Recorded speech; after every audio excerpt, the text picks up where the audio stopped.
और उत्तराखंड सरकार ने 2 अगस्त से कक्षा 6ठी से 12वीं तक की सभी कक्षाओं में पढ़ने वाले बच्चों के लिए स्कूल खोलने का फैसला लिया है ताकि बच्चों की पढ़ाई में हो रहे नुकसान की कुछ हद तक भरपाई की जा सके।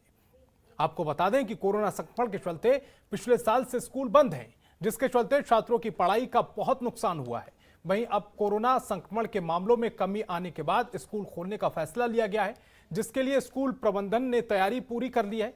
वहीं हरिद्वार के जिलाधिकारी ने सभी स्कूलों को सरकार की ओर से जारी कोरोना गाइडलाइन का पालन करने के निर्देश दिए हैं। साथ ही जो भी स्कूल प्रबंधन निर्देशों का पालन नहीं करेगा, उसके खिलाफ कार्रवाई करने की बात कही है। वहीं हरिद्वार में कई अभिभावक सरकार के इस फैसले के खिलाफ हैं और वो इस फैसले पर दोबारा विचार करने की बात कह रहे हैं।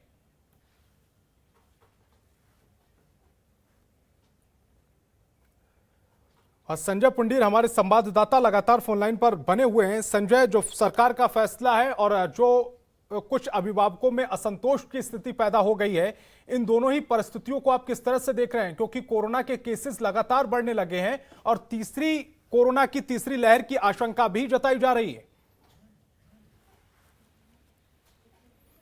संजय, आवाज मिल रही मेरी? संजय से हमारा संपर्क टूट गया है, एक बार फिर उनसे संपर्क साधने की कोशिश करेंगे। लेकिन बड़ी खबर ये आपको बता रहे हैं, 2 अगस्त से 6ठी से 12वीं तक के स्कूल खोलने का फैसला लिया गया है। लेकिन अब ये फैसला कितना सही है, कितना गलत है, इसको लेकर सवाल उठने लगे हैं। कुछ अभिभावकों ने इस फैसले पर विचार करने को कहा है।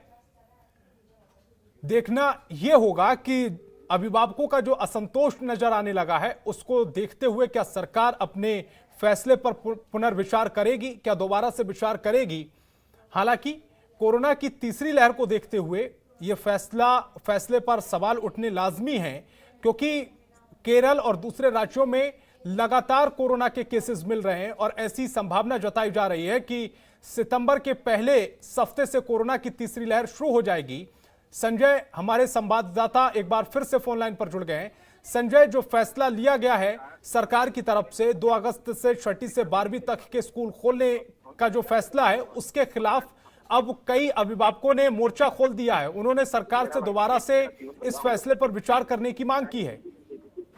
बिल्कुल, आपको बता दें, पिछले वर्ष की भांति इस वर्ष भी जो कोरोना संक्रमण है उसको देखते हुए पूरे साल ही जो स्कूल है वो बंद रहे हैं। हालांकि राज्य सरकार अब फैसला कर रही है कि 2 अगस्त से स्कूल खोलने की जो रूपरेखा है वो तैयार की जा रही है। ऐसे में कहीं ना कहीं कुछ अभिभावक है, उनकी नाराजगी भी देखने को मिल रही है। कहा जा रहा है कि उनके द्वारा कि अभी कोरोना पूरी तरह खत्म ही नहीं हुआ है और सरकार स्कूल खोल रही है। ऐसे में कहीं ना कहीं जिला अधिकारी की अगर बात की जाए तो उनके द्वारा भी जो स्कूल प्रबंधक है उनको निर्देशित कर दिया गया है कि जो स्कूल का परिसर है उसे पूरी तरह सैनिटाइजेशन किया जाए और जो कोविड गाइडलाइन है उनका पालन किया जाए, तभी स्कूल खोले जाए। लगातार ही हम अभिभावकों से भी बात करते हैं तो उनका भी यही कहना है कि बच्चे अभी पूरी तरह सुरक्षित नहीं है। तो अब देखने वाली बात होगी, 2 अगस्त से स्कूल खुल जाएंगे, जो स्कूल प्रबंधक होगा वो किस तरह से कोविड नियमों का पालन करते हैं। जी संजय, एक चीज और यहाँ पर समझने वाली बात है, क्योंकि कोरोना की तीसरी लहर कई राज्यों में दस्तक दे चुकी है, क्योंकि महाराष्ट्र की स्थितियां ज्यादा अच्छी नहीं है, केरल की स्थितियां ज्यादा अच्छी नहीं है। केरल में तो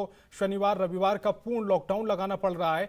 ऐसे में क्या सरकार का जो फैसला आया है स्कूल खोलने का, क्या वो बच्चों को संक्रमित नहीं करेगा, खासतौर पर तब जब तीसरी लहर बच्चों के लिए घातक बताई जा रही है?